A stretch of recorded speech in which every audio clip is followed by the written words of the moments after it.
அந்த உள் இடஒதுக்கீடு ஆதரவு என்பது பிசுபிசுத்து போச்சுங்க. மக்கள்கிட்ட பெரிய செல்வாக்கு போல் இருக்கு. அதையே இப்படி தூக்கி திரிகிறாங்க ஆளாளுக்கு.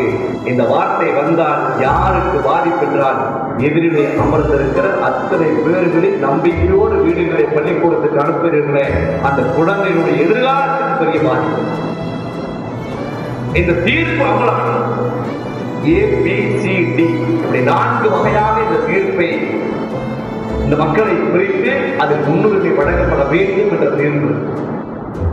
அப்படி பிரிக்கிற பொழுது வளர்ந்தவன், வளர்ச்சியை நோக்கி போகிறவன், வளர்ந்து கொண்டு இருப்பவன், வளராதவன், இதுதான் இந்த 4 தொகுப்பு.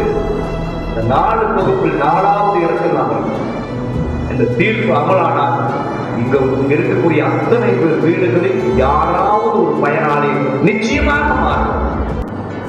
கடவுள் IIT IIM யாருடைய சொத்து? நம்முடைய சொத்து இல்லையா?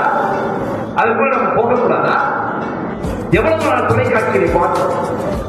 உச்ச நீதிமன்றத்தில் நாம் நீதிபதி போக வேண்டாமா? உயர் நீதிமன்றத்திற்கு போக வேண்டாமா? மாவட்ட நீதிபதிகளாக மாற வேண்டாமா? யார் மாறுவது? அதற்கான வாய்ப்பு என்ன? இன்றைக்கெல்லாம் கதவு திறக்க இருப்பதற்கு தயாராக இருக்கிறது. நாம் தூங்கினால் திமுக அரசு செய்யாது.